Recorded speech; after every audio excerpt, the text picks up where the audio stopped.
All right, everyone.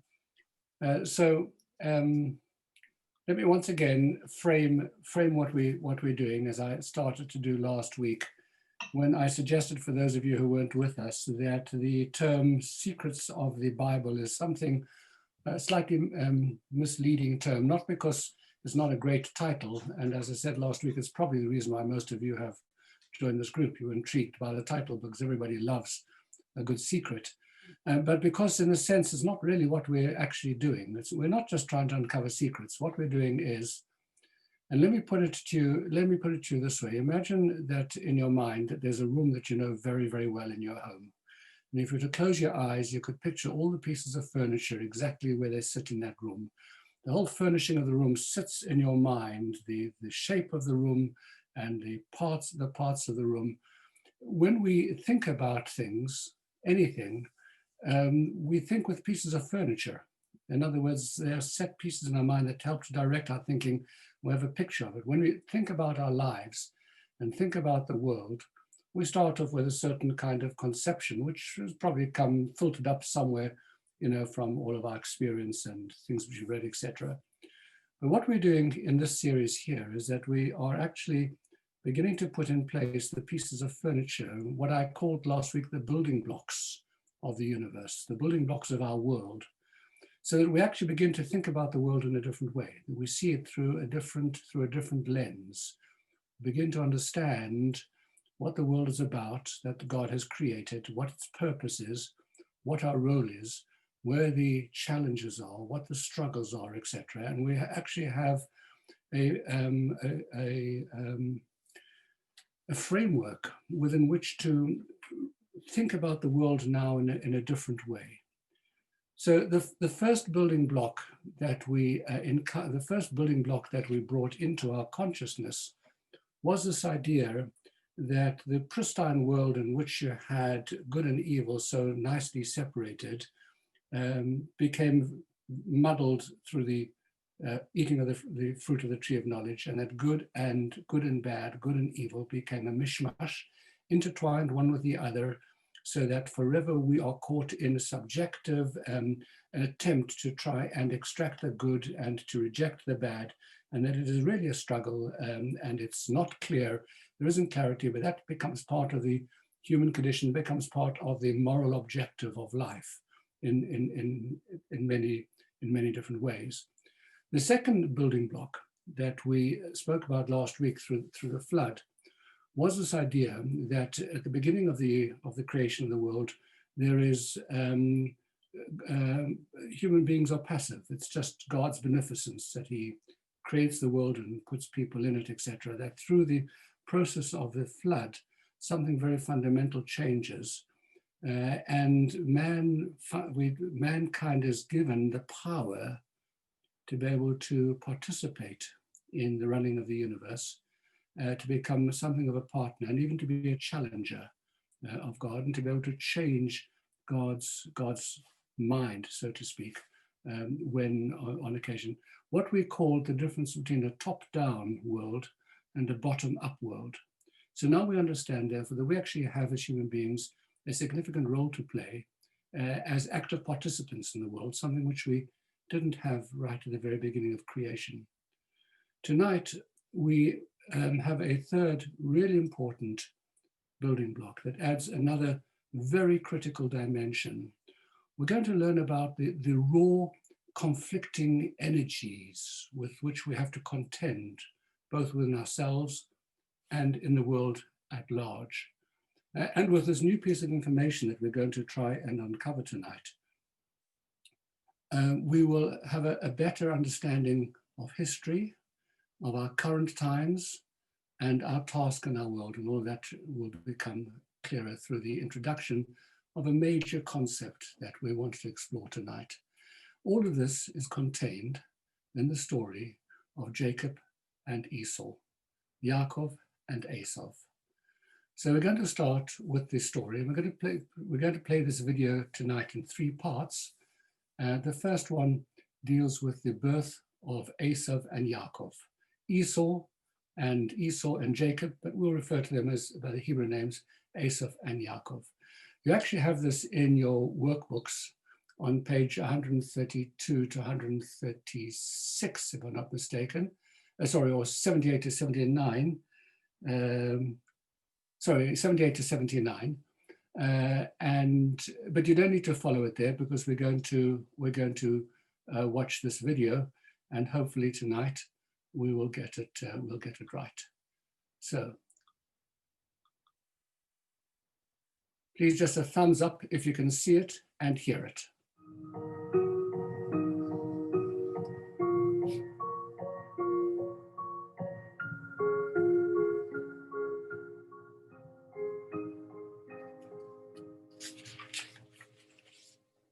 After many years of barrenness, Isaac and Rebekah's prayers are answered, and Rebekah conceives. But this is no ordinary pregnancy. The children struggled within her, and she said, "If so, why am I thus?" And she went to inquire of God. God said to her, "Two nations are in your womb, and two kingdoms from your insides will diverge. Kingdom will overpower kingdom, and the elder will serve the younger."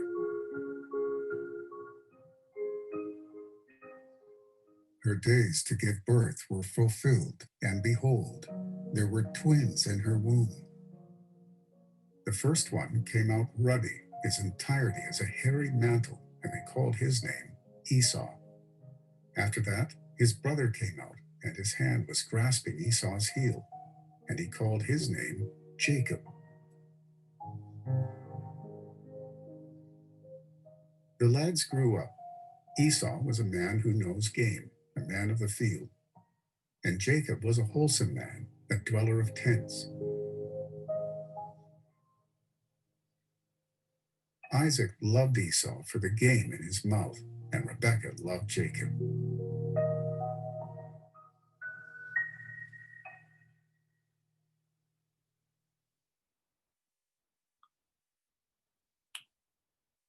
Okay, so that's the first part of our story over here. Before we move on to the next part, we're going to just summarize some of the issues over here. So Esau and Yaakov are twins, which implies a certain symmetry and equality between them. But on the other hand, paradoxically, they are different in almost every way: physical appearance, character, behaviors. Even before they are born, there's a battle which is playing out inside their mother, and she seeks this divine guidance. We've just read the words. The two nations are in your womb, and two kingdoms from your inside will diverge. Kingdom will overpower kingdom, and the elder will serve the younger. One kingdom will overpower kingdom, says Rashi, meaning to say, when one will rise, the other will fall. So these two kingdoms are a seesaw. You can't have both sides high at the same time. When one side is up, the other side is down. And this is no ordinary sibling rivalry. There's something bigger afoot over here that we learn from the very outset. And the next thing which happens over here is that Esau is born first, but Yaakov is grasping at his heel. As a matter of fact, the name Yaakov means heel. Akev in Hebrew, Yaakov, Akev, is a heel, and the word Akev is in the spelling of Yaakov. And so he was trying to hold on to his brother, trying to hold his brother back from being the firstborn. And then as they grow up, the difference becomes more apparent. Esau is described as the man of the field, a hunter who knows game. Yaakov is Ishtam, a wholesome man. He was described over here. Tam is a difficult word to actually translate, but it's a certain kind of perfection, unsophisticated perfection, a dweller of tents, more studious, not a man of the field. And then we learn that it's not only the children who are different, so are the parents. Isaac loved Esau for the game in his mouth, and Rebekah loved Yaakov, and no reason is given as to why she preferred Yaakov. A reason is given for Isaac, but no reason for Rebekah, for Rivkah. And Rashi says to us, game in his mouth Doesn't mean to say they played Monopoly with, game in his mouth, says Rashi, either means the delicious food that Esau prepared for his father, which was referenced in the text, or the way in which he spoke to his father, the way in which the game in his mouth, in other words, he presented himself always to his father in a religious light and made his father love him. And a certain degree over here, suggestion of a degree of deception. Okay, so with that, we can now go to the second video.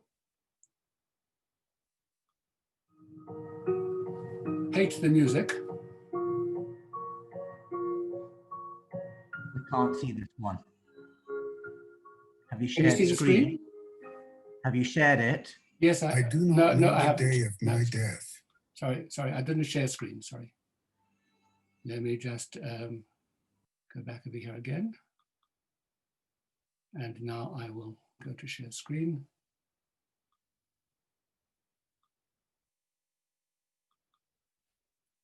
Love the voice, hate the music. Thumbs up again, please, when you can see it.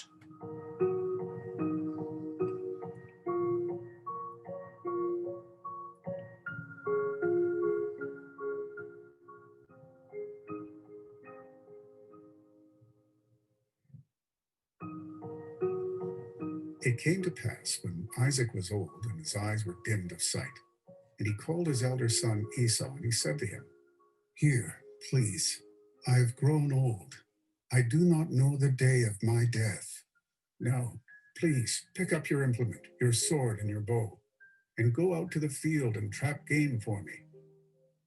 Make for me delicious food such as I love, and bring it to me, and I will eat, in order that my soul should bless you before I die."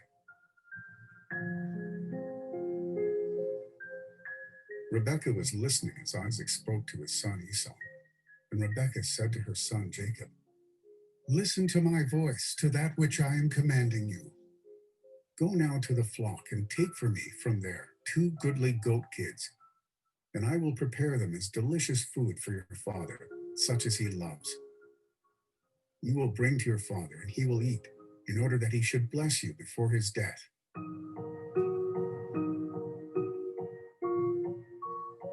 Jacob said to his mother Rebekah, "Here, my brother Esau is a hairy man, and I am a smooth man. Perhaps my father will feel me, and I will be in his eyes as a trickster, and I will bring upon myself a curse and not a blessing." And his mother said to him, "Your curse is upon me, my son. Only listen to my voice and go take for me."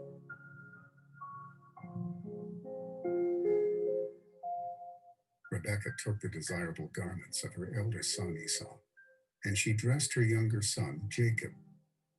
And she dressed the goat kid skins on his hands and upon the smoothness of his neck. He came to his father, and he said, "Who are you, my son?" And Jacob said to his father, "I am Esau, your firstborn." Isaac said to Jacob, "Please approach, and I will feel you, my son. Are you this, my son, Esau, or not?" Jacob approached his father Isaac, and he felt him, and he said, "The voice is the voice of Jacob, and the hands are the hands of Esau." He did not recognize him, for his hands were as the hands of his brother Esau, hairy, and he blessed him.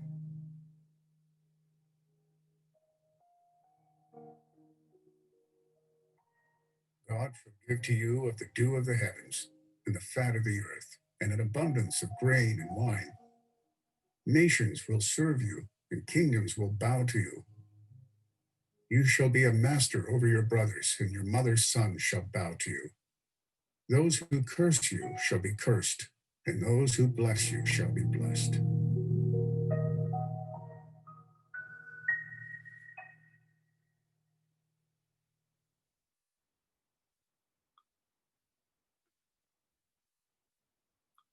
Well, a famous story. And as always in this series, we're going to start with a few questions to stimulate our thinking. And these questions, as always, are the keys to unlock the deeper meaning of the story. We're going to deal with the questions very quickly tonight because there's other ground that we want to cover. But here there are, 5 of them. Question number 1. What are the 2 kingdoms and what are they fighting over? Question number 2. If Jacob was destined to be master and firstborn, why create a lifelong struggle for top position? Just make him that. Simple. Question number 3. Why did Yitzchak favor Esau? Couldn't he see in Yaakov what Rivka, his wife, saw in his son? After all, most parents would love to have a son like Yaakov, quiet and studious, and you never have to tell them when to do their homework. Question number 4. Granted, this is of course a Jewish story, so a Jewish story has to have some food in it, but it's a bit overdone in the story. There's a lot of food sort of floating around. What's the special significance of the hunted game and the delicious food and everything else? It seems almost superfluous to the whole story. And question number 5, and this is a question which has bothered me for many, many, many years, every time I've read the story, but tonight we're going to answer it. Why the duplicity between Rivka and Yitzchak? I mean, for goodness sake, they're a married couple. Don't they talk to each other? Don't they discuss things? Don't they talk about their kids? Don't they share their views? And what room is there in a loving relationship for deception in a marriage? So something is out of kilter here. Something is odd in this relationship. So let's deal with the first question. What are these 2 kingdoms and what they're fighting about? Because that's our way into this whole story over here. There are 4 interpretations, and they take us down deeper and deeper in terms of our levels. And you're going to see this on your workbooks on page 83, student workbooks, in figure 3.1 in the summary. And let's see if somebody wants to perhaps just read this to us by saying history. You've got Esau and Jacob. So history equals Rome and Judea. Somebody else want to continue? Daily life? Volunteer? Just unmute. Materialism for Esau and spirituality for Jacob. Yes. Internal self-realization for Esau, self-transcendence for Jacob, and cosmic tohu for Esau and tikkun for Jacob. Okay, so this is what we're going to spend a bit of time on. We're going to go through these levels, and as I've said, they're not just 4 interpretations. Each one takes us deeper and deeper until we come to the very deepest in Tohu and Tikkun, which we can only arrive at after we've looked at the other 3 first. So let's take this first one over here, Esau and Jacob in history, which is defined over here as Rome for Esau and Judea for Jacob. So the background of the story over here is Jacob is the father of the Jewish people who were named Israel after him because he's given a second name, Israel, later on in his life. Esau, in Midrashic and Talmudic contexts, is the father of the nation of Edom,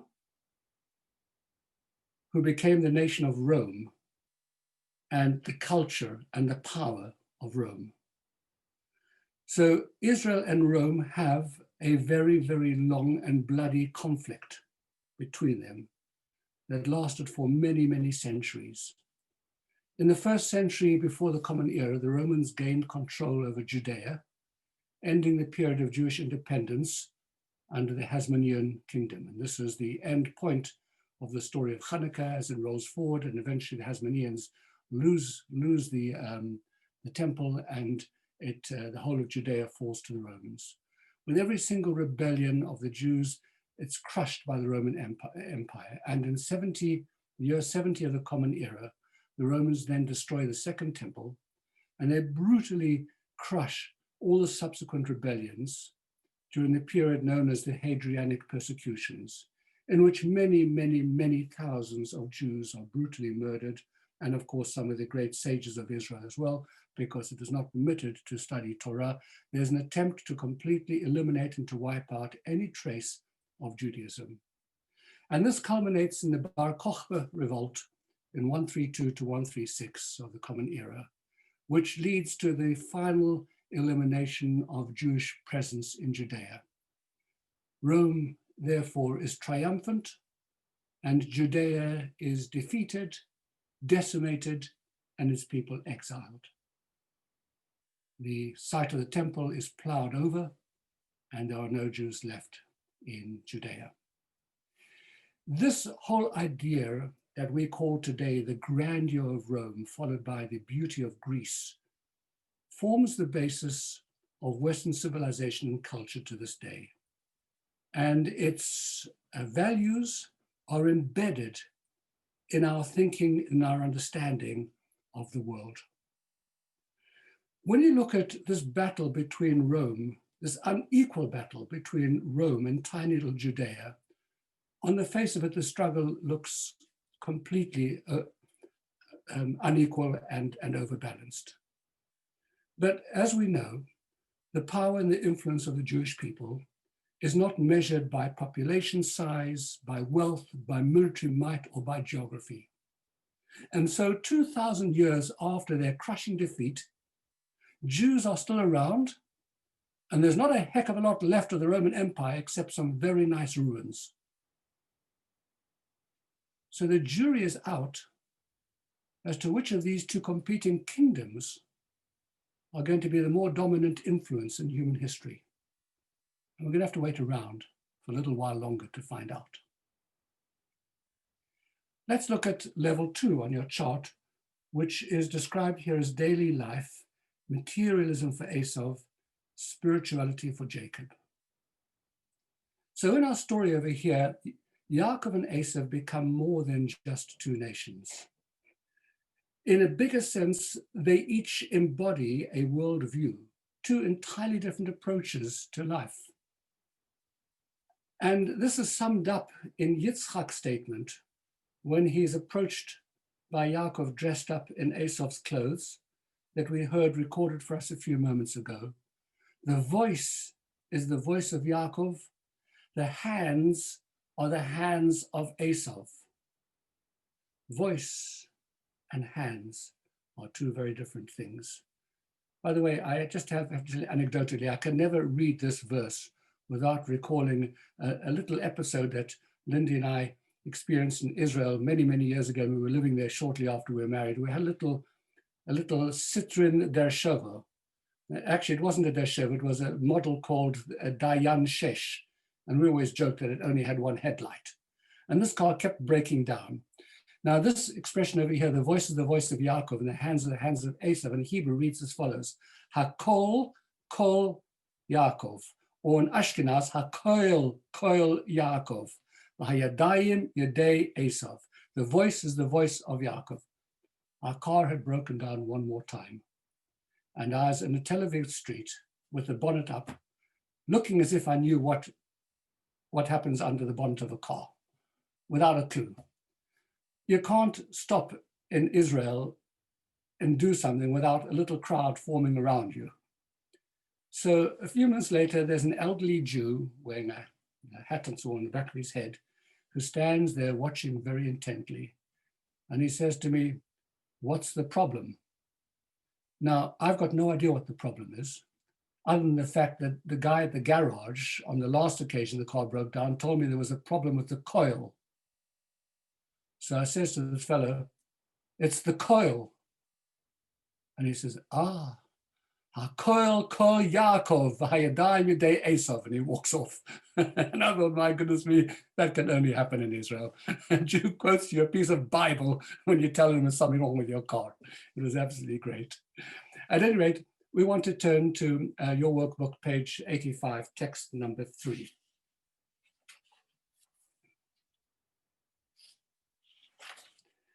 The two legacies. Would somebody please read this?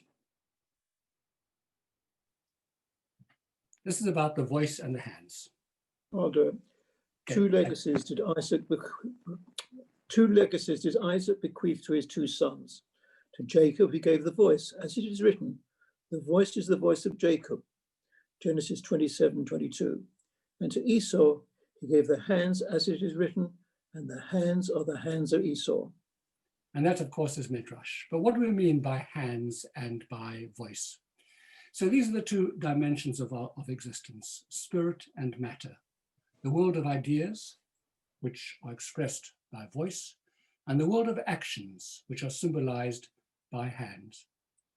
And this idea of spirit and matter very often is presented to us as a dichotomy, as a duality.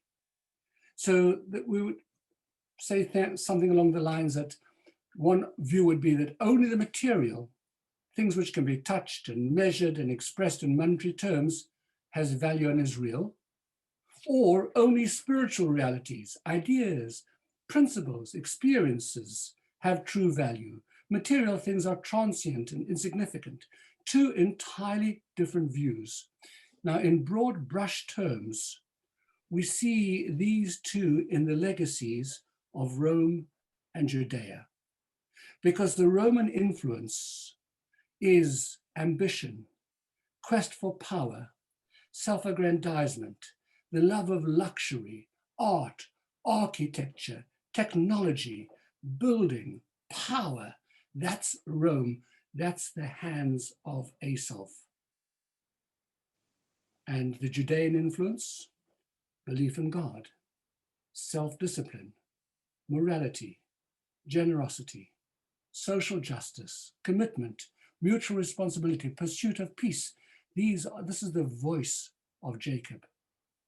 So you have the hands of Esau and the voice of Jacob.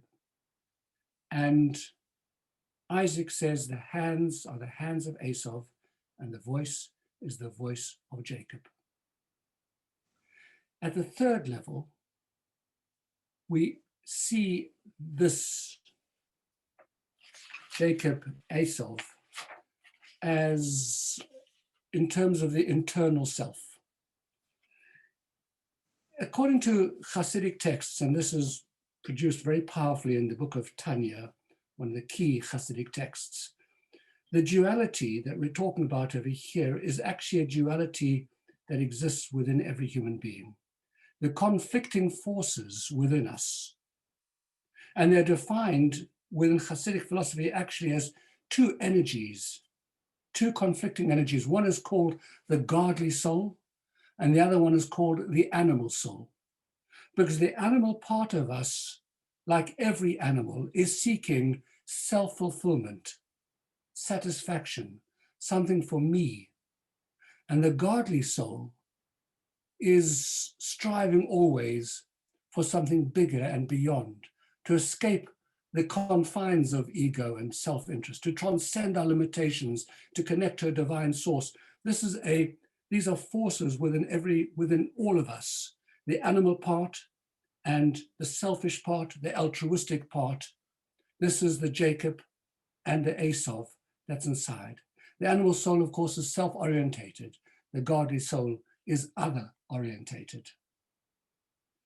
Those are the first three levels of interpretation of the two kingdoms, either at the physical, actual level of Rome and Judea, or in terms of spirit and matter, or in terms of the internal struggle in our souls of the animal and the godly.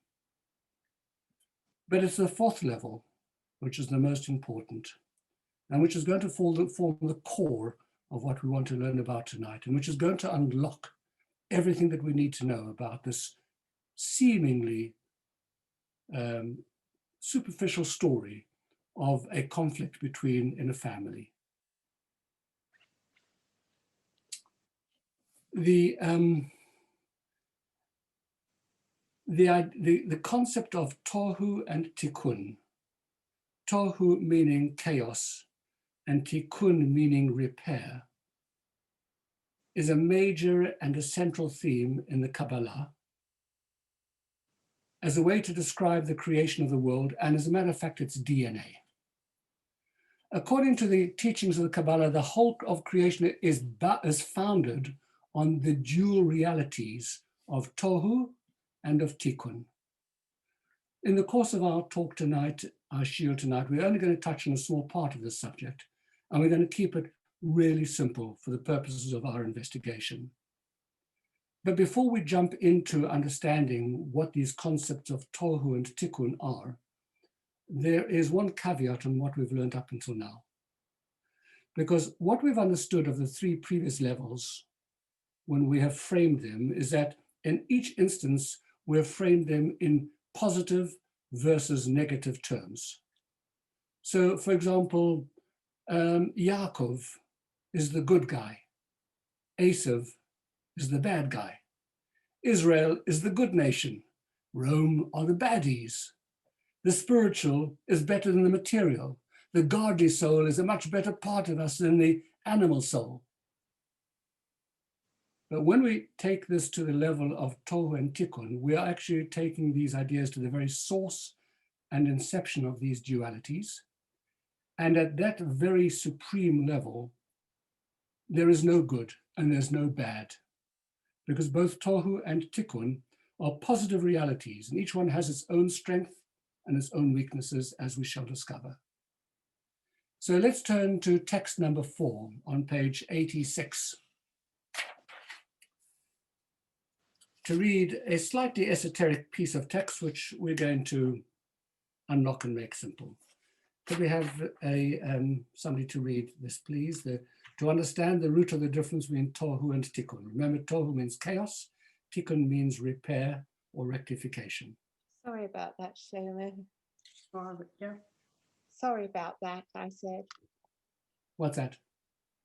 I'm sorry about the disturbance. We didn't hear you, Didn't hear it. but we're going to punish you by asking you to read, please. Thank you, Sue. I don't know what page, you see. I'm in a tohu. We're on page 86. 86, thank you. Text number 4. That's amazing, you didn't hear it. To understand the root of the difference between tohu and tikkun, and how tikkun comes to rectify and refine tohu, serving as form to its substance. As is known, the lights of tohu were extremely powerful and intense, as there prevailed a state of abundant light and scant vessels. Because the vessels were unable to contain the light, they shattered and fell. Following that, the tikkun reality was made, with scant light and abundant vessels, with the result that the lights were sustained within the vessels. Okay, a prize to anybody who wants to tell me what that means. Yeah, got it. In the language of Kabbalah, light, as a metaphor, represents the essence of a thing, the pure energy in any piece of matter. The idea of a vessel or a container is the structure that shapes it and executes it.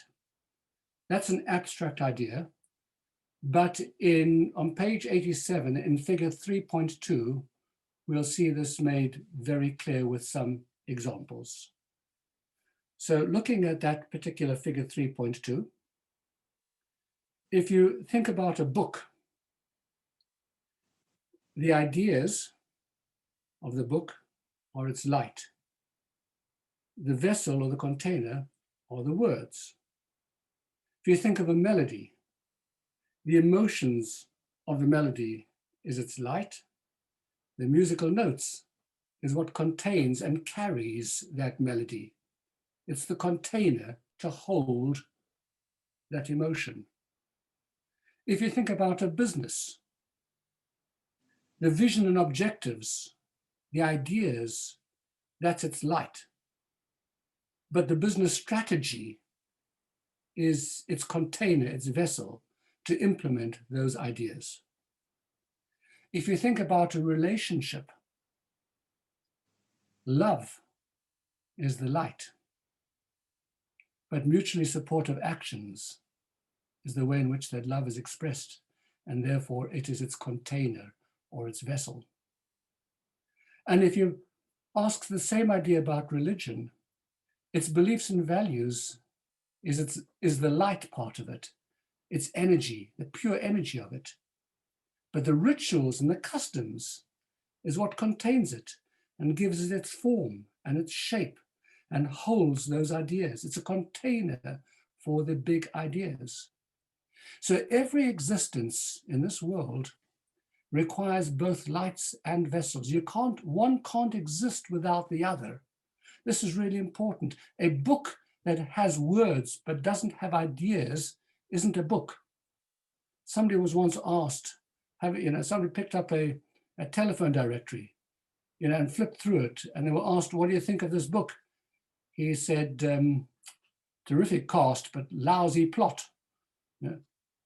It's just words. And a book without words is just blotches of ink. Ideas without words aren't a book.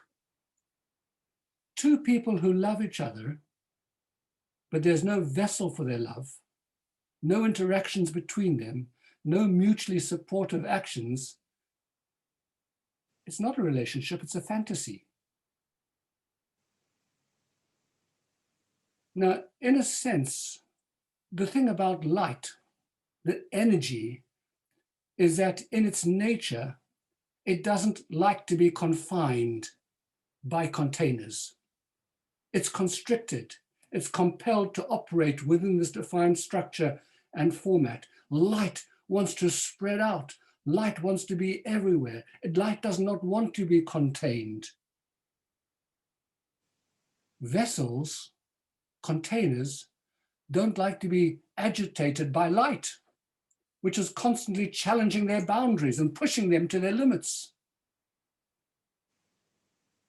So every existence consists of light and vessels, and the difference between tohu and tikkun is the ratio between them.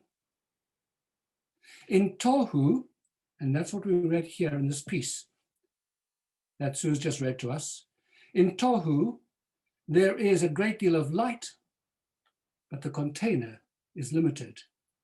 In tikkun, the container is expansive, but there's a limited amount of light.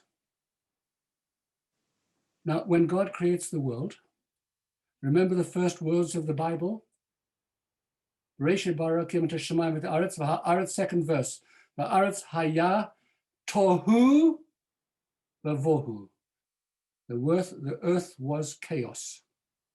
The Almighty created the world with an abundance of this huge divine energy that was so big that the container of the world couldn't hold it. And that was called the doctrine of Shvirat HaKelim, the shattering of the vessels. And then God recreates it again. And this time he makes tikkun. He fixes it. And in tikkun, you've got a bigger, stronger container, but the light is not as strong. And it can be held within the container. Okay. Now, each one has its advantage and its disadvantage. Tikkun, which we're more familiar with because it accords with our understanding of the structure of an ordered environment of our world, the animating energy is there, but because it's diminished and has to live within the framework, the structure, the container, therefore it's subdued and it's controlled by the structure. The textbook, so to speak, adheres strictly to the rules of grammar. The relationship is orderly, it's tranquil. That's tikkun. I want to open a conversation now to anybody who wants to contribute for a few moments to ask you this question. What are the advantages and the disadvantages of tikkun? Suggestions, anyone? Shlomo, when did that change occur?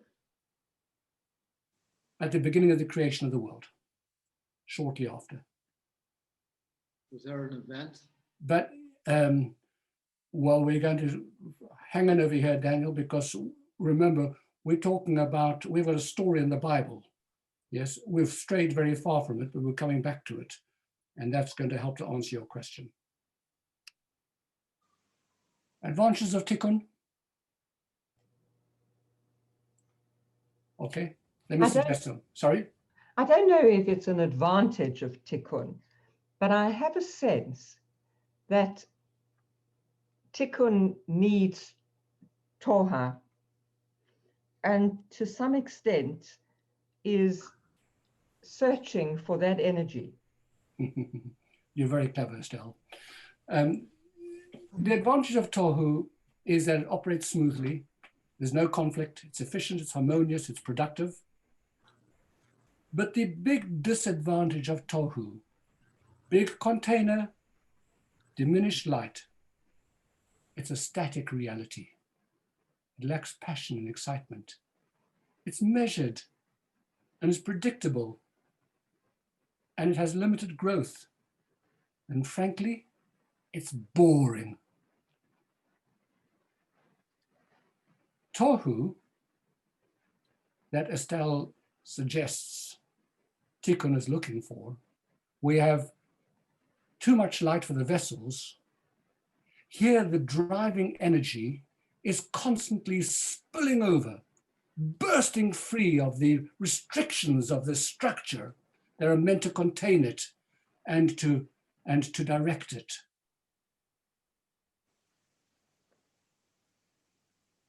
Let me give you an example of this in very real terms.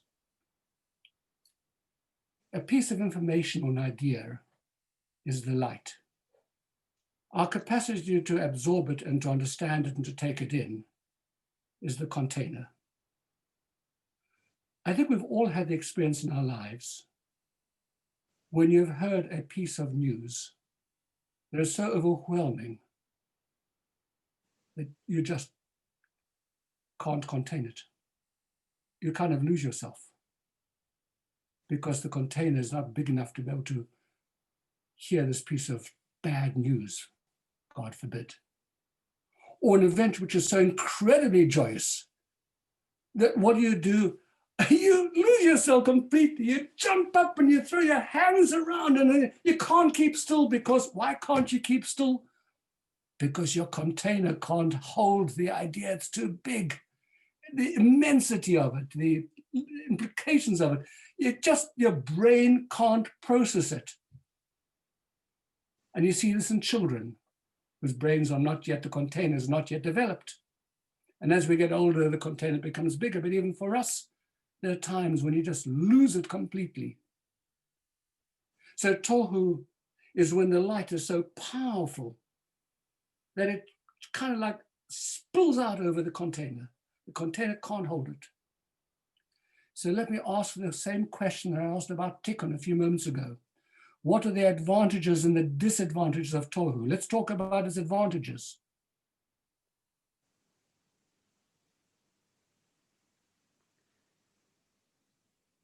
Advantage is the energy, presumably, for change, for creation, basically. Yes, it's dynamic, and it's passionate, and it's ambitious, and it's innovative, and it's always striving for more. It's always overreaching. That's its power. I want to bring, sorry, Raymond? Disadvantage would be burnout. Well, disadvantage is burnout. Thank you very much.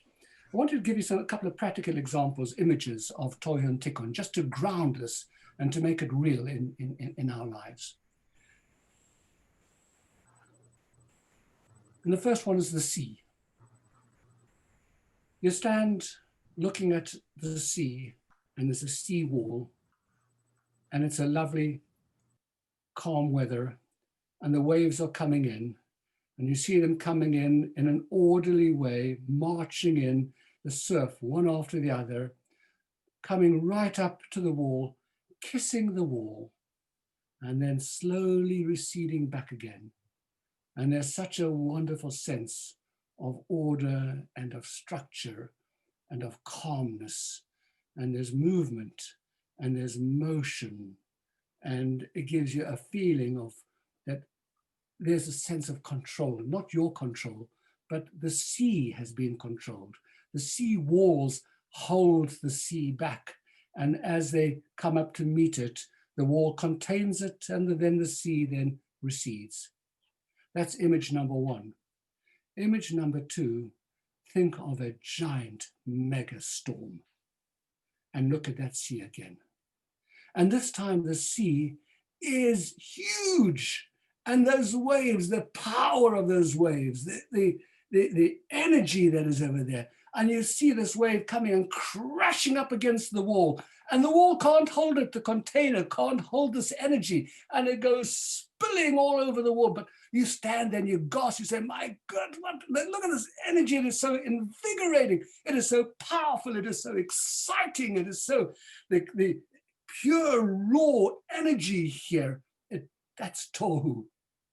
The first is tikkun. The second is tohu. And now I want to bring it into all of our experiences. You would surely know from the days when we were at school that there'd always be one kid who was just Mr. or Mrs. Perfect. Always sat there, they're always neat, their clothes were always somehow just, the tie was always done, or the blazer, or whatever it was. Their homework was beautiful, their handwriting was perfect, their hair was always tied. It didn't matter what happened during the course of the day, but they'd always look like a brand new pin at the beginning of the day, at the end of the day. And they were just completely and totally contained. They were a tikkun child. And then we all have the experience. There were some kids who were just wild kids, completely unregulated, doing crazy things, not respecters of discipline, unconventional, creative, ill-disciplined, breaking the rules, full of surprises, probably having sexual experiences long before anybody else, and probably boasting about them. That's a tohu personality. Two very different kinds of human beings. This is important for us. So tohu is very exciting, but is filled with hazards. Let's just take a look again at your figure 3.2 on page 87. And look at some of the examples there. A marriage which is aflame with love and passion, but short of mutually supportive actions. In other words, a tohu marriage is not going to be looking great 5 years down the line. That's almost a given. A business with great vision, but no strategy or infrastructure is just not going to succeed. A lofty ideology without any rules or regulations has a very small chance of generational continuity. It's going to peter out because there's nothing to hold it. So tohu has a hazard that it can spin out of control because it doesn't have a container that's big enough to hold the light. So the two potential dangers of the tohu model are that number one, the whole thing will collapse because it lacks the structure that holds it up. The marriage will fall apart, the business will go bankrupt, the ideology will fade away. Or even worse, it will survive, but it will become the opposite of what it was supposed to be. The love in the marriage has turned to hate and resentment. The business will squander the resources of the very cause that it was created to support. The ideology will be hijacked to justify the behavior that is antithetical to its original aims, its high aims. And that's inherent danger in tohu. Tohu is inherently unstable. That's its problem. Now, good people, after all of that, it should really come as no surprise to you to learn that the protagonists in our story, the twins, Esau and Yaakov, are the physical embodiment and the spiritual archetypes of Tohu and Tikkun. Esau, wild and untamed, conquering with unrestrained ego, and Yaakov, disciplined and contained. So we've brought the concepts of Tohu and Tikkun back into our story. So the question that we ask now is, in our lives, which is the more powerful of these two forces? The Tohu element or the Tikkun element? Discussion. Open to anybody to speculate. There's no right or wrong answer. I'll suggest an answer, but there's no right or wrong answer. It's a discussion. Surely you need a balance, a mixture of both. But I'm asking which one is dominant in our world? Oh. Tohu, I suppose. Pardon? I would think Tohu is probably dominant in our world. I agree with that. Just And I would think Tikkun is dominant in our world. Depends what you mean by our structure. world. Are you talking about our world in the Jewish community? Are you talking about? No, I'm talking about the world in general. Are you I'm not talking Jewish now. In our personal lives? No, I'm just what you see in the history of the world. Which of these two forces is the dominant force? I think the history, Tikkun. not the history of the world so much, but today's world. I think that Tohu is definitely Tohu. Yes, I mean, just look at Boris Johnson, and I mean, for example, look at or Trump. Well, yes, Trump. Or Trump. They're all Trump even. Lydia? Trump proudly called himself the chaos president. He was ready to destroy everything with his insane energy, and of course a huge ability to draw people to him, which of course is a big, nobody quite understands how, but he has that ability, and the destruction that he has caused in such a short time is truly remarkable. And then the question is there enough tikkun to try and contain him, Well, you see, you're surprised why, but the answer is Tohu is terribly attractive. Yes. Tohu taps into something very, very deep in all of us. Advertising. Advertising is Tohu. Sorry. Yes, so who's this? Advertising is Tohu. Yeah. Thank you, Andrew. Somebody else was speaking. Oh, sorry. So I was going to say, in reply to your sister, that what these people have linked with is this has been in existence there. They've needed somebody to articulate it for them. And when you have 70 million people who have voted for this kind of revolution, we may not agree with it, but there's a hell of a lot of people in America who do buy into it. But let's try and avoid being drawn into politics over here and stick to the essence of the idea over here. But I want to suggest to you that the evidence of the power of Tohu is everywhere that we look in the world. I mean, you ask the question, what are the most energetic, ambitious, and who are the most energetic, ambitious, and successful people you know? Are these people operating out of self-interest and ego, or are these people who are by and large committed to an altruistic goal? It's nothing for me. It's not my ego. I'm doing this for the world. What's produced on balance the most impactful discoveries in the world, inventions and improvement of human life? The quest for power, fame, and wealth, or the genuine desire to create a better world? And while there are certainly people out over there, and particularly in our modern times, who will be altruistic and will be giving their wealth and their energy and their talents, etc., for altruistic goals, by and large, the history of the world, the history of empires, the history of nations, the history of development and of growth is all Tohu energized. It's the power of that ego and of power and of success, etc. So as I understand it, Tohu has the edge.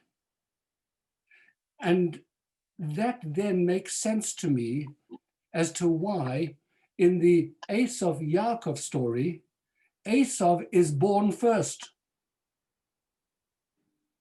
because he is needed in the world. The world needs that unrestrained chaotic energy in order to progress. But what this also means then is it's bad news for tikkun, for harmony and for structure and repair and for altruism, because it has to coming second after Esau.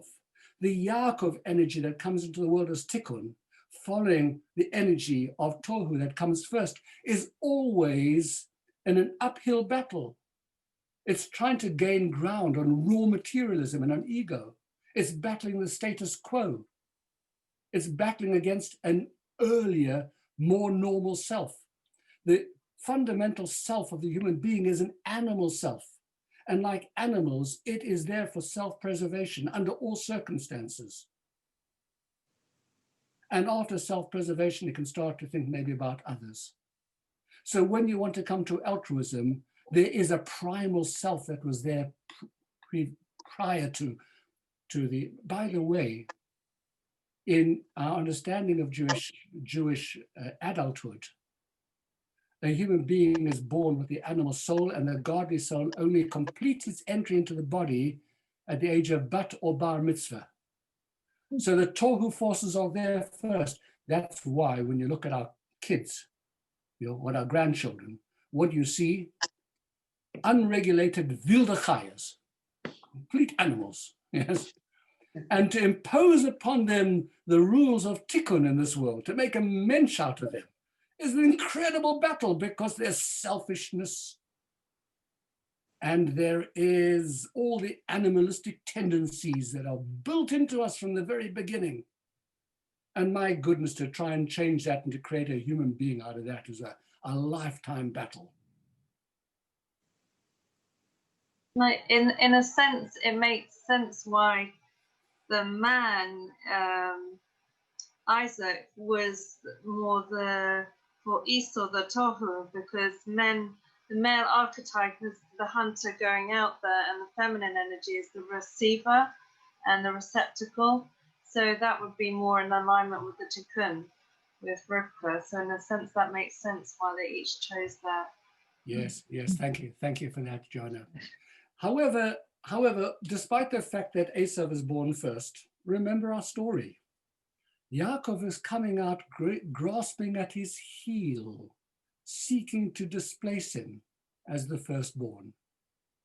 And we saw this in the initial dominance of Rome over Judea, and then the spiritual forces begin to grab onto the heel of that energy of Rome, that Tohu of Rome, and seeks to supplant it so that the values of tikkun, everything that is embodied in Judaism, the descendants of Yaakov, it battles for ascendancy and to become the firstborn, to supplant the energy of Tohu. And that therefore brings us to the point where we have actually answered our first two questions, which were, what are these two kingdoms that are battling? And if Yaakov was destined to be the firstborn, why was he not born first? And the answer is because Tohu has to be there, but tikkun has to be grabbing at its heels and seeking to supplant it. Now, in order to answer the remaining questions regarding why Yitzchak favored Esau, the significance of food in the story over here, and the duplicity between Rivka and Yitzchak, we need to take our story a little bit further. So I'm going to ask you now to watch our third video. And once again, you'll see this on page 153 in your books if you want to follow the story over there. Let me turn to this video and bring it up. and share the screen. And once again, a thumbs up if you can see it and hear it, please.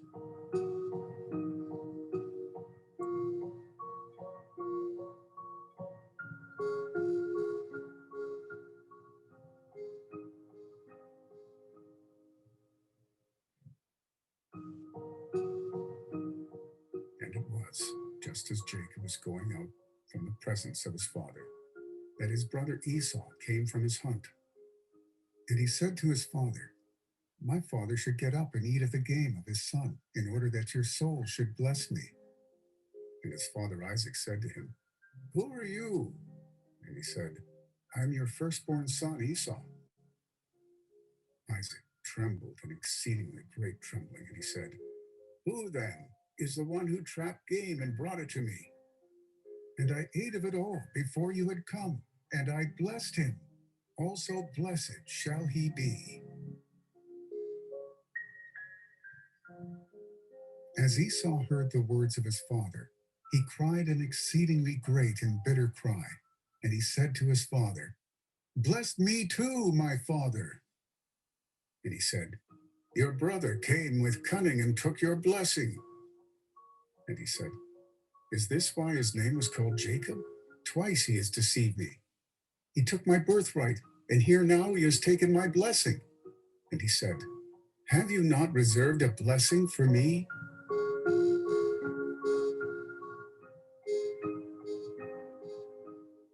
Isaac answered and said to Esau, "Here I have placed him master to you, and all his brothers I have given to him as servants, and with grain and wine I have supported him.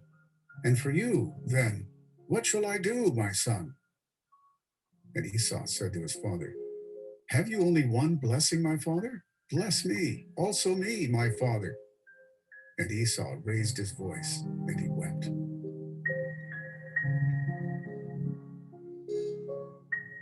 And his father Isaac answered him, he said to him, "Here, the fat of the land will be your settlement, and of the dew of the heavens above. By your sword you will live, and your brother you will serve. And it will be that when you are aggrieved, you will cast off his yoke from upon your neck." Rebekah finds out that Esau is so angry over having been cheated out of the blessings that he is plotting to kill Jacob. So she convinces Isaac that it is time for Jacob to travel to her hometown, Haran, to find a wife.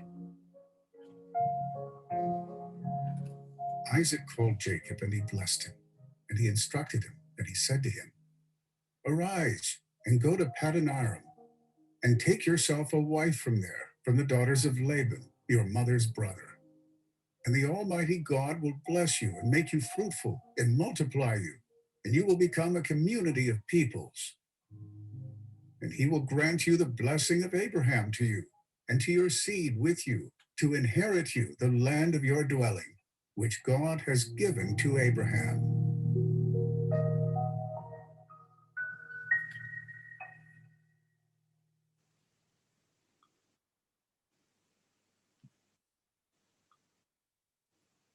Okay.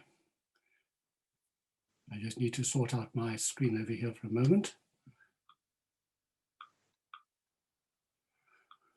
All right, well, that's pretty dramatic stuff. The key to these passages lies in Esau's anguished cry, "Have you only one blessing, my father?"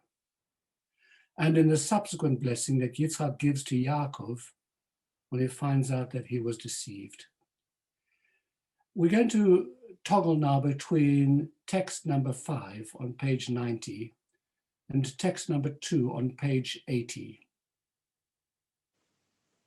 So if you please turn to lines 56 and 59 in text number 5 on page 90.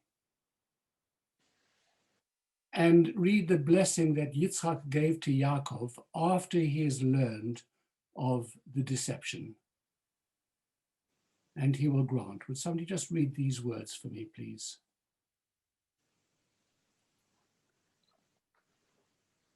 And he will grant you the blessing of Abraham, to you and to your seed with you, to inherit you the land of your dwelling, which God has given to Abraham. Now, if you were to turn back to text number 2 on page 80, and once again read lines 51 to 53, this is the blessing that Yitzhak gave to Yaakov when he believed that he was Esau.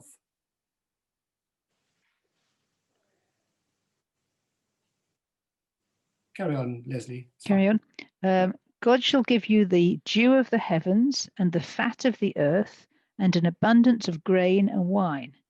Okay. Nations will enough. That's fine. That's good enough.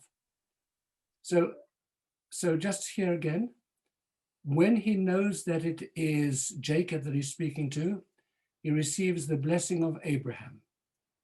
When he's speaking to blessing Yaakov, believing that he's Esau, it's the dew of the heavens and the fat of the earth. You come back to text number 5 on page 90, lines 42 to 45, and we read Isaac's response to Esau's question as to whether he has only one blessing, my father. And he says to him, he blesses him and he says to him, Leslie, just finish this for us, please. Here the fat of the land will be your settlement, and of the dew of the heavens above. By your sword you will live, and your brother you will serve. So now, and it will. That's as much as we need. Thank you. Yeah. What we see from this text over here, very importantly, is in fact Yitzhak has 2 blessings. One is the dew of the heavens and the fat of the earth, and the other is the legacy of Abraham. Okay. The first blessing, the dew of the heavens and the fat of the earth, was intended for Esau, but it was given by mistake to Yaakov. And that blessing was the blessing for power in the world of Tohu, because it's the materialistic blessings. It is the dew of the heaven and the fat of the earth, everything the world has to offer in materialistic terms. That was the blessing that was destined for Esau and given by mistake to Yaakov.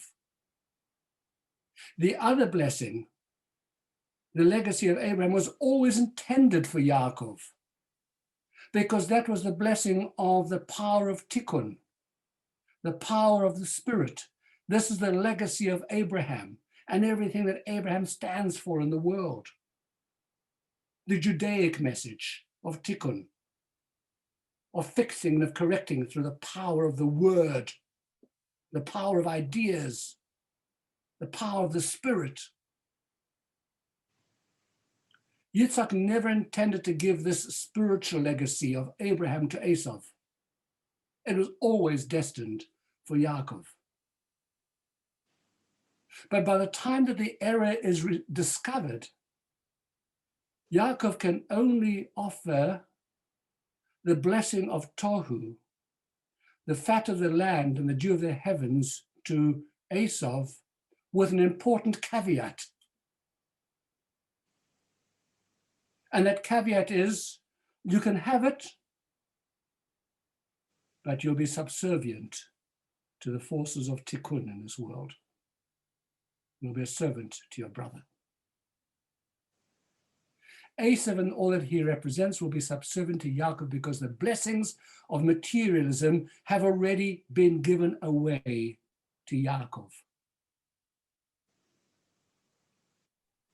So Yaakov intended to give the blessing of materialism, the power of Tohu, of all of that energy that is required to the engine room of the world, that had to go to, was intended to go to Esau.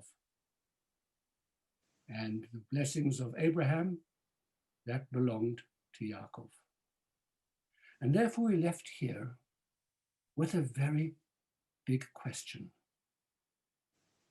If Yitzchak intended to give the blessings of materialism to Esau and the blessings of Abraham's legacy to Yaakov, why did Rivka intervene?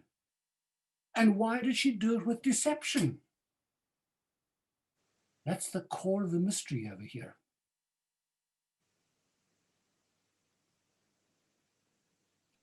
And the answer is because, like most husbands and wives, Rivka and Yitzchak had different perspectives on life, and they saw things differently.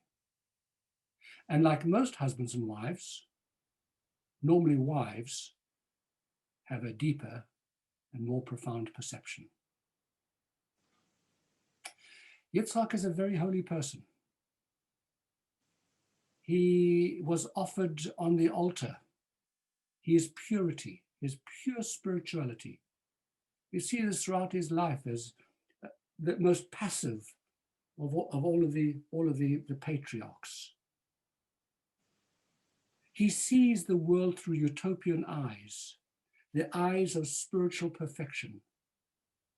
He understands and he sees the ideal in Tohu's raw potential, not the way that it can unravel,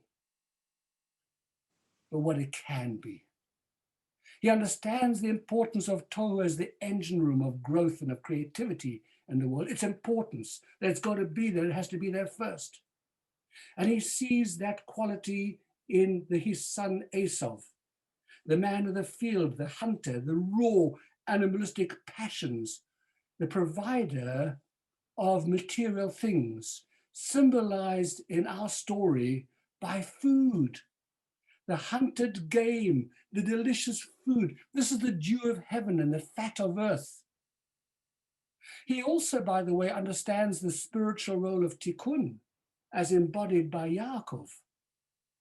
But he believes, and this is fundamental to his perception of the idealistic perception of the world, he believes that the two can comfortably coexist side by side without conflict. There is room for both in the world, and therefore he intends to give each one of the brothers of his sons the resources to fulfill their unique role. But Tohu has to take precedence in the first instance. So that's why he wishes to bless Esau first with the dew of the heaven and the fat of the earth, and then later to bless Yaakov with the spiritual heritage of Abraham. For Isaac's understanding of these powerful energies and forces in the world, he sees them as complementary. He sees a twinship of worlds. These are twins after all. But they have to live side by side without conflict. The material and the spiritual each have a role in the world, and they don't have to be in conflict. But Rivka has had a prophecy. She had 2 children struggling in her womb. 2 nations are in your womb, and 2 kingdoms from your inside will diverge. Kingdom will overpower kingdom, and the elder will serve the younger. The prophecy that she received was that the material and the spiritual can never comfortably coexist, that they're always going to be in conflict one with the other. They're locked in an everlasting battle for supremacy, for one or other force to be dominant in our world. When the one is high, the other is low and suppressed. They simply can't coexist. There has to be, she understands, another way for them to interact.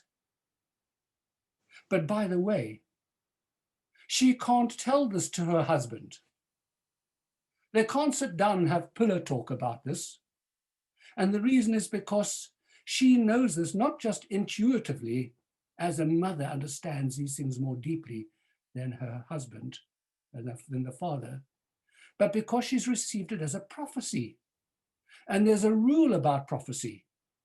And the rule is that you're not permitted to pass on a prophecy that you've received until you have been authorized to do so by God.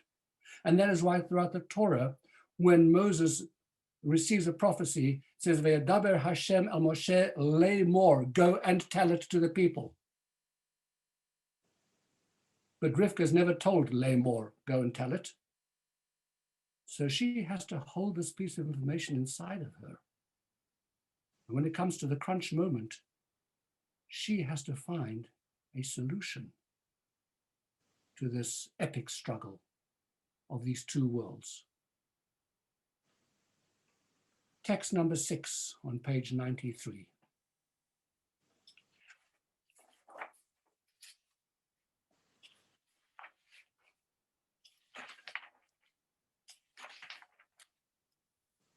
Somebody care to read it, please?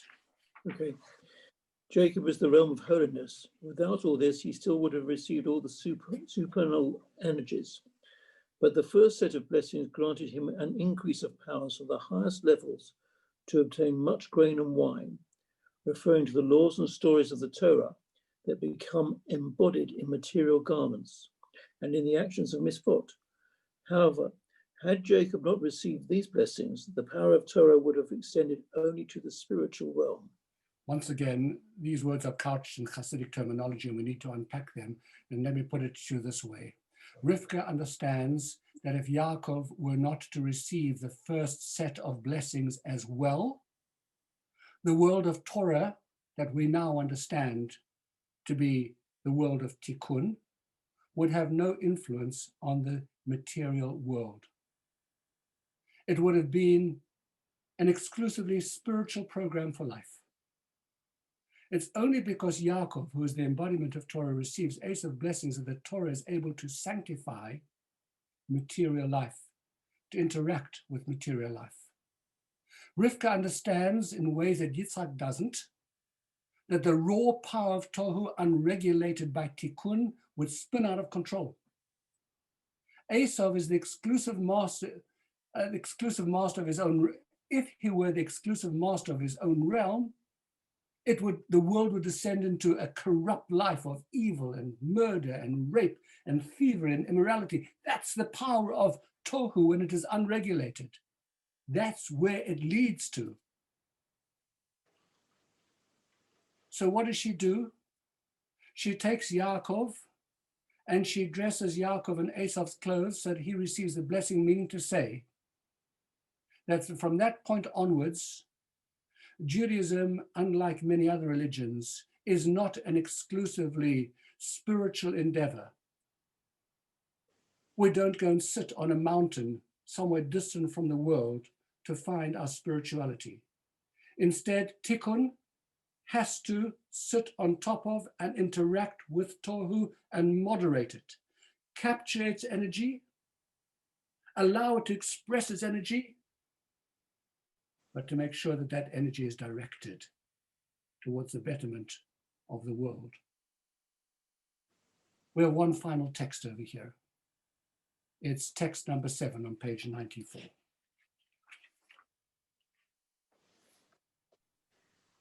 Shall I read it? Robbie. Jacob's cunning was necessary in order to correct the sin of the tree of knowledge, which also came about through cunning and enticement of the serpent, and which caused the coarsening of all the worlds and the intermingling of materialism and spirituality.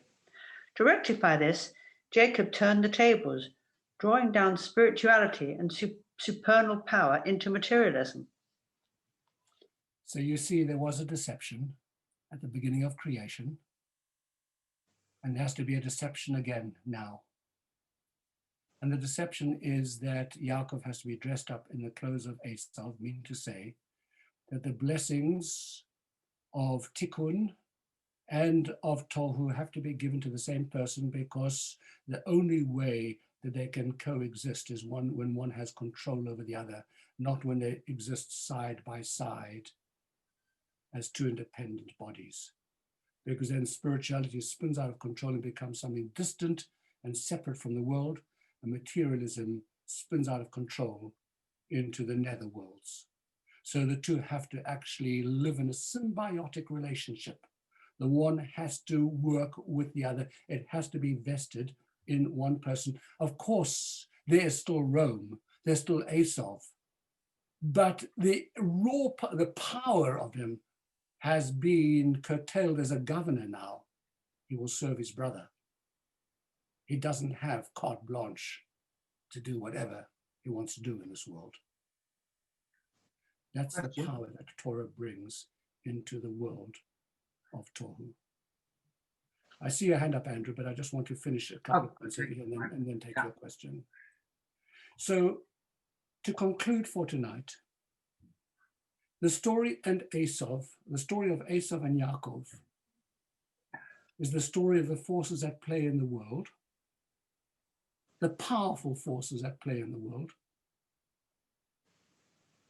this new piece of conceptual information we have about the world in which we live.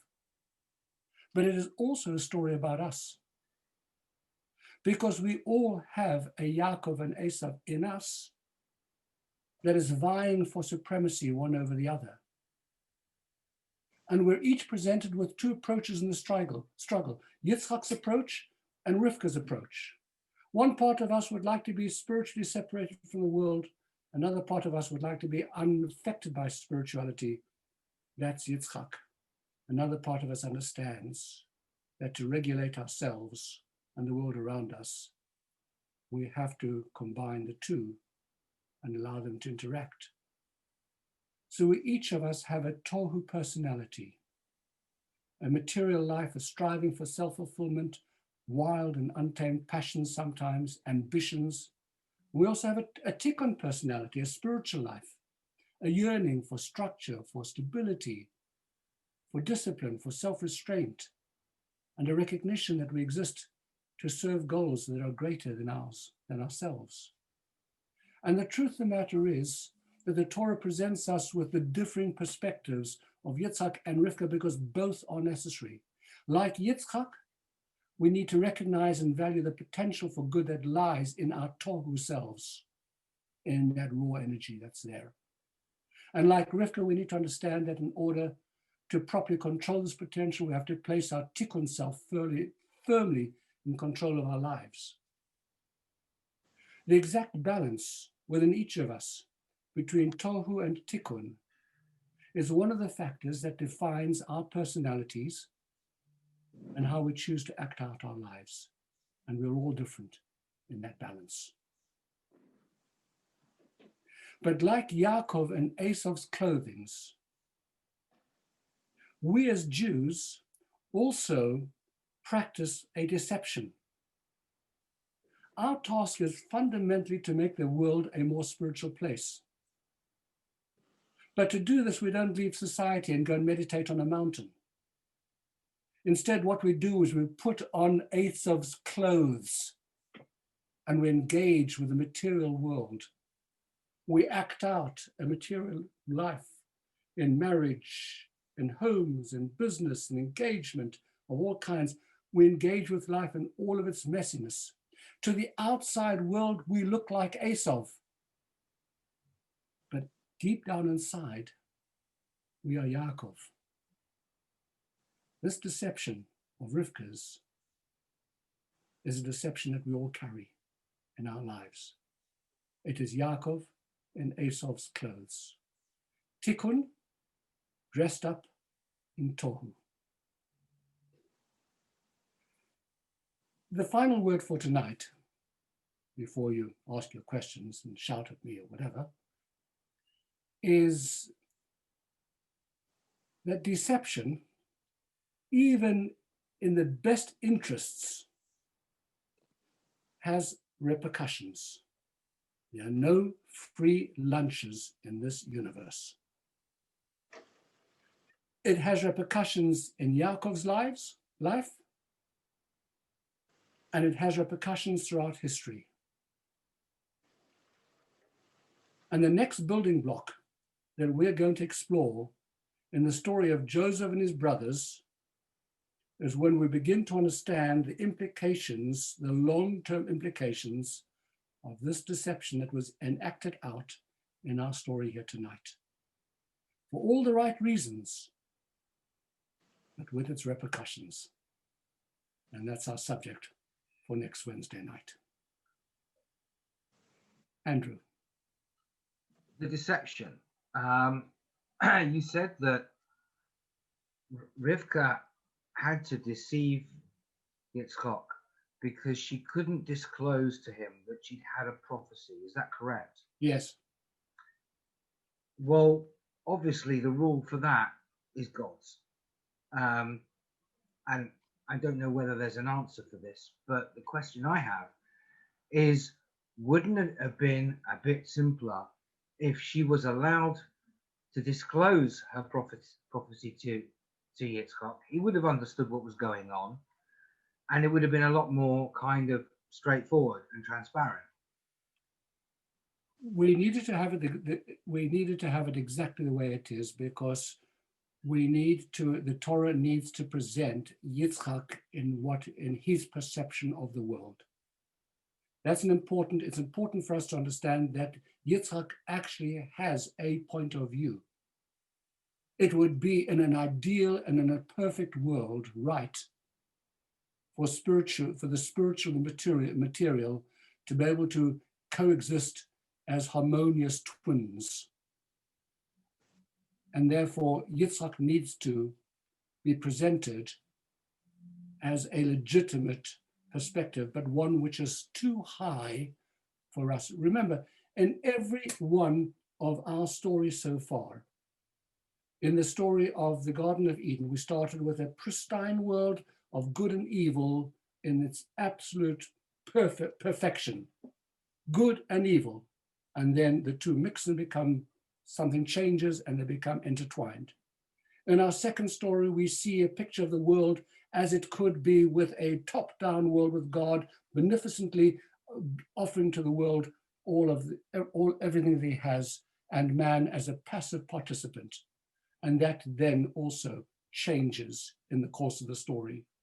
And here again, we have a perspective of what the world is in ideological, perfect terms.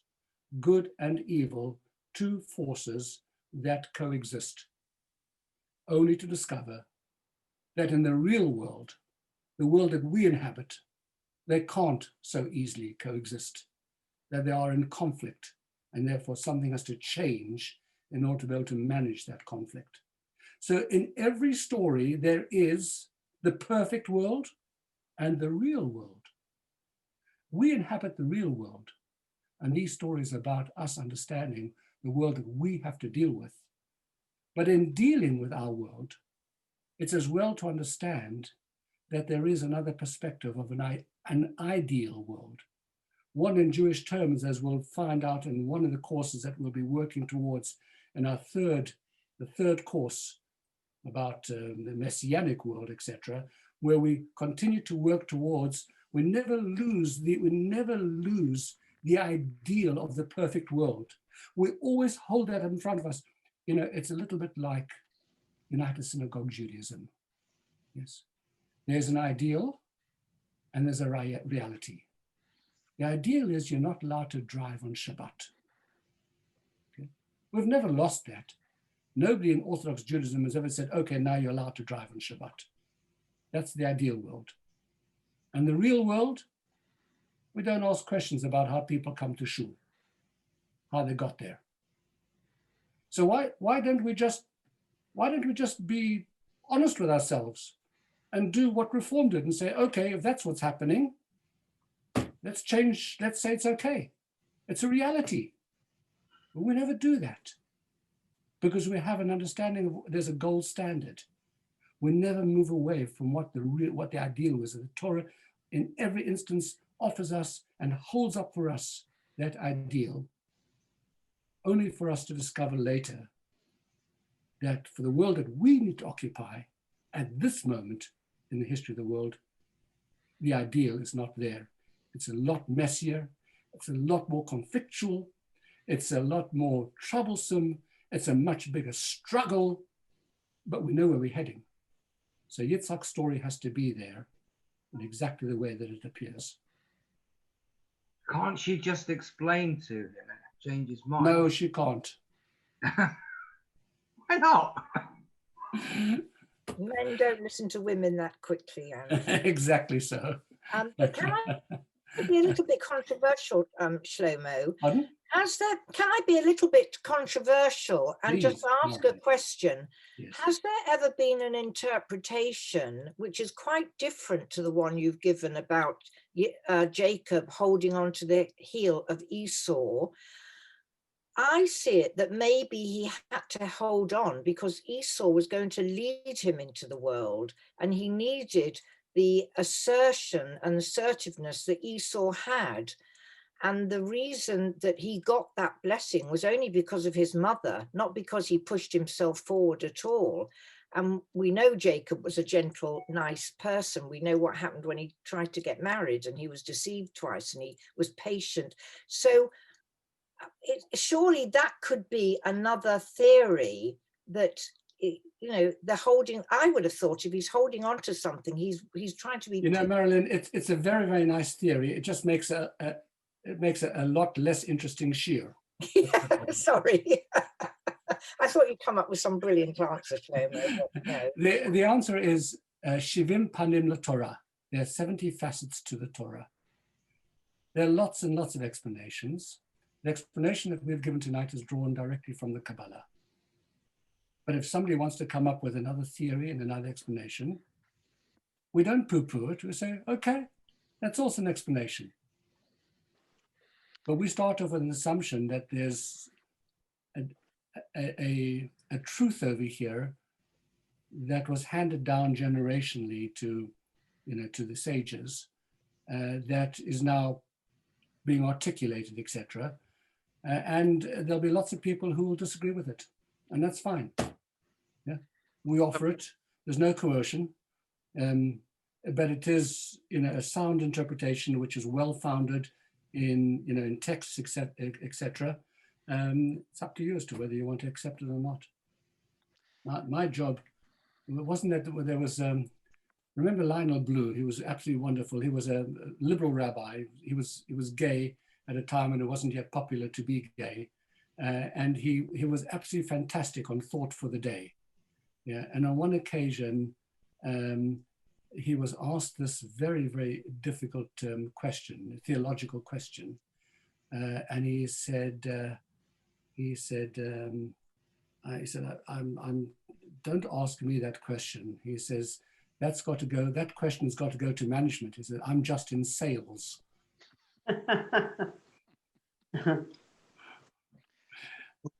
I'm in sales, folks. Take it or leave it.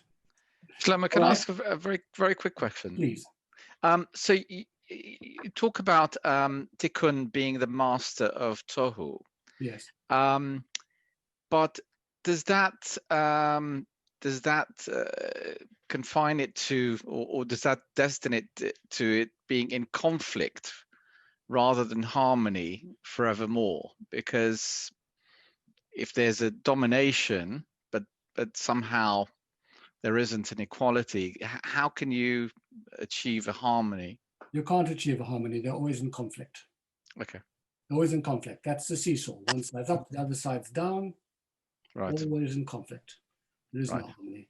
The Okay. harmony is what Yitzhak was looking for, but it was an illusion. Right. It's not available to us in our world. Right. For us, there's always struggle. Yeah. And that, by the way, was one of the great contributions, you know, when you read some of the eulogies about Jonathan Sacks passing, you know, that throughout all of his writings, he never shies away from an understanding that there is always conflict in these ideas. You know, it's not, the world is not a nice, tidy kind of place with a little bow around it. You know, there is a real tension over here. And in a sense, at a philosophical and a moral level, he was saying things which we're seeing here in root form in the ideas of Tikkun and Tohu. Thank you. All right, everyone. Well, thank you for sticking staying with us for such a long time tonight. I hope it doesn't, these long sessions, I hope they're not too tiring, but there's a lot of material to get through. And, you know, we could make it shorter, but it might be less interesting.